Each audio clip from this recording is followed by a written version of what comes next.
Je m'appelle Sekou Omar Diba.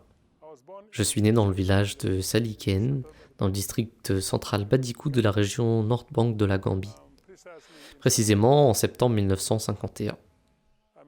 Je suis maître de conférence à l'UTG, Université de la Gambie, et ma discipline c'est la santé publique, promotion de la santé. Je suis un consultant. J'ai fait la bête en 1966 aux alentours de cette époque.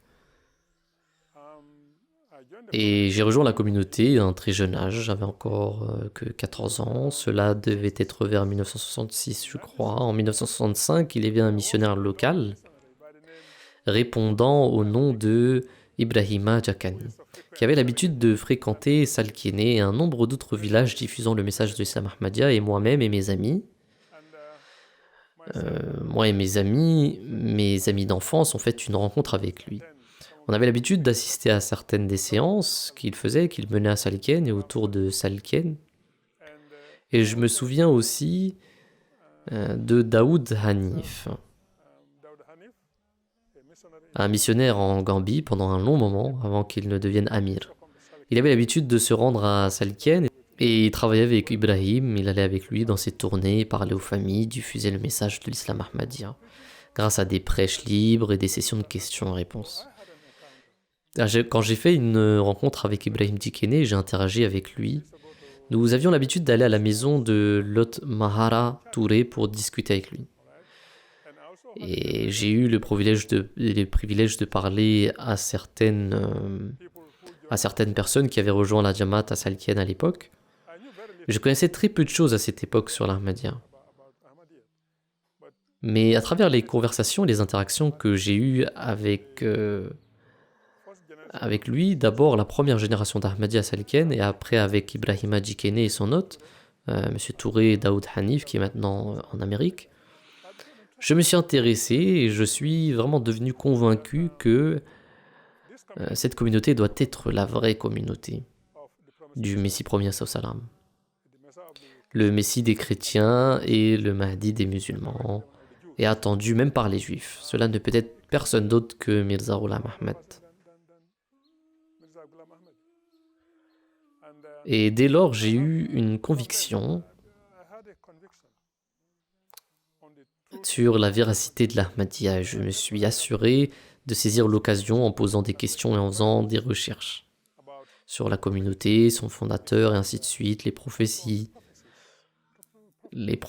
qui ont été faites par le saint prophète sallallahu alayhi wa sallam, et certaines des indications dans le Saint-Coran, indiquant la venue d'un Mahdi, d'un réformateur de la fin des temps.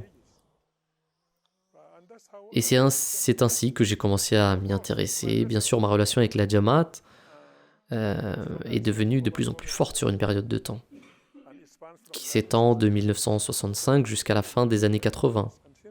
Et depuis lors, ma conviction que j'appartiens à une communauté de vrais musulmans est devenue de plus en plus forte.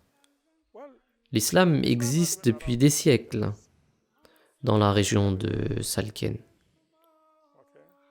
D'accord. Les migrants des anciens royaumes du Mali, et les Songhai et les Garama, ont migré vers la côte ouest de l'Afrique. Et ils sont venus en Gambie il y a environ 900 ou 1000 ans. Ils ont apporté l'islam. L'islam était déjà connu en Gambie et j'étais un musulman pratiquant avant de rejoindre la Jamaat. Très jeune, cependant. Je me souviens que j'allais toujours à la mosquée avec mon père à Salken. Et quand j'ai adhéré à la Jamaat, j'ai réalisé certaines choses. Non seulement dans ma personnalité, mais ce que je peux appeler une élévation spirituelle. D'accord ? D'abord, j'ai compris la religion musulmane mieux qu'avant que je ne rejoigne la communauté. Deuxièmement, grâce à mon interaction avec la Jamaat, y compris les missionnaires, je suis devenu vraiment convaincu, j'ai acquis la conviction qu'il s'agit d'une véritable communauté, de vrais musulmans, quoi qu'il en soit. Et ma relation avec le califat et les amirs successifs m'ont beaucoup inspiré parce que je voyais un modèle en eux qui valait vraiment la peine d'être émulé. La conduite des Ahmadis et de Hazrat Khalifatul Masih parle d'elle-même. Et c'était une source d'inspiration pour moi. Je suis devenu de plus en plus déterminé de mener ma vie autour de la morale qui existait autour de moi.